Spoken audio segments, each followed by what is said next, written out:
أعوذ بالله من الشيطان الرجيم بسم الله الرحمن الرحيم Bismillahirrahmanirrahim. Alhamdulillahilladzi anzala sakinata fi qulubil mu'minin yazdadu imanan ma'a imanihim walillahi junudus samawati wal ard wa kana Allahu aliman hakima.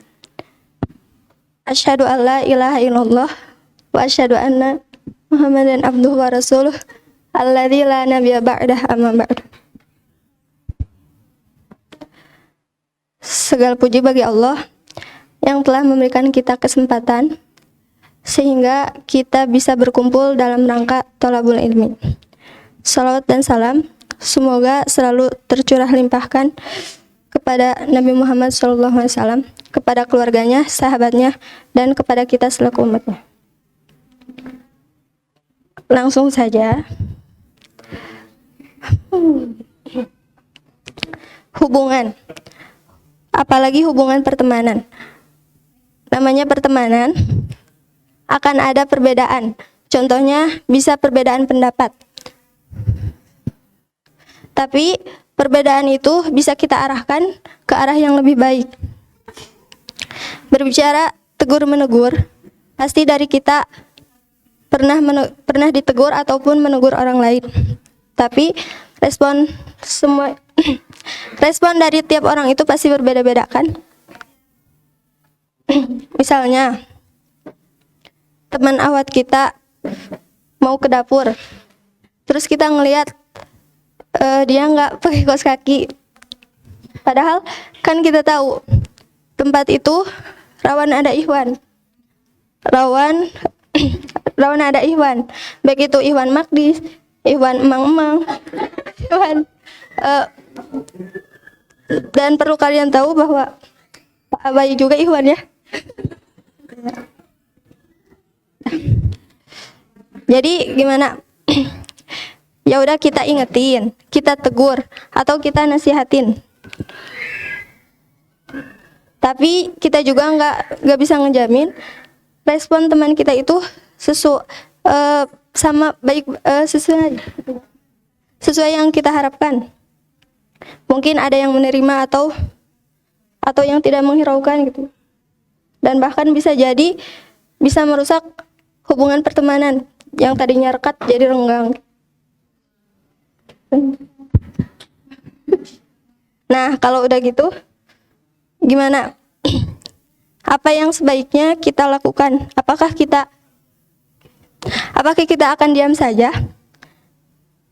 agar pertemanan kita terjalin baik, atau kita tetap menasihati dalam rangka amar ma'ruf nahi munkar dengan resiko pertemanan kita menjadi renggang? Tapi bukankah kita hidup tak hanya untuk keselarasan? Bukankah kita juga harus hidup dengan kebenaran, dalam kebenaran dan demi kebenaran? Dan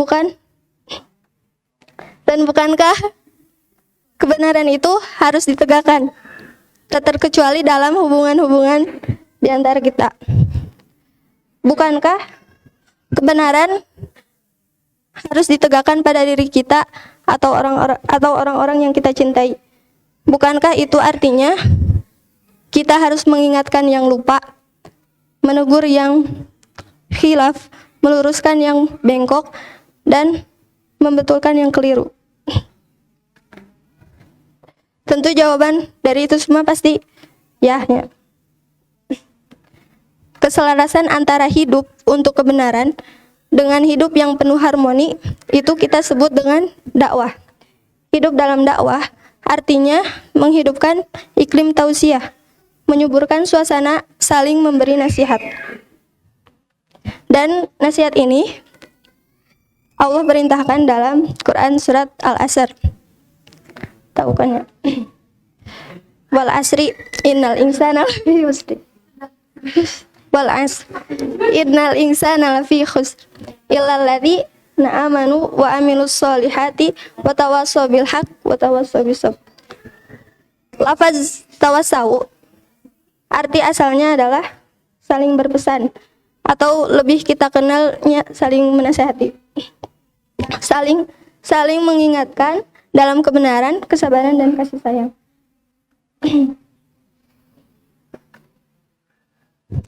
Agar secara zahir nasihat kita mengena dan tak membawa luka, ada beberapa hal yang selayaknya kita perhatikan.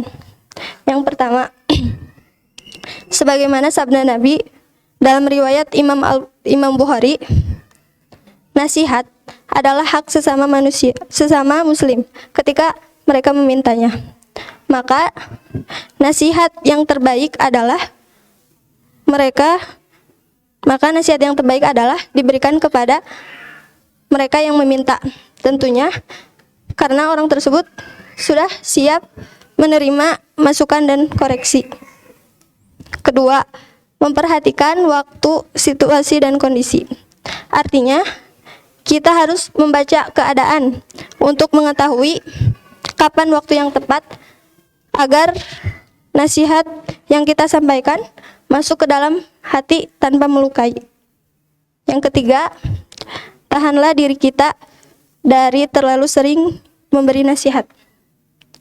Adalah Rasulullah, kata Abdullah bin Mas'ud radhiyallahu anhu, tidak memberi nasihat kepada kami dengan sering-sering atau tiap hari. Beliau hanya sesekali memberi nasihat sebab khawatir bahwa kami akan merasa bosan. Sebab sesuatu menjadi berharga sebab ia langka. Maka lapangkanlah dada saudara kita dengan sedikit nasihat saja. Terakhir, sampaikanlah nasihat secara ihsan. Bagaimana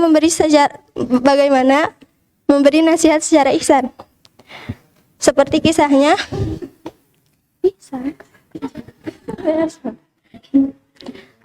kisahnya ulama besar Imam Ahmad bin Hambal dan Harun bin Abdillah tentang betapa ihsannya seorang Imam Ahmad bin Hambal.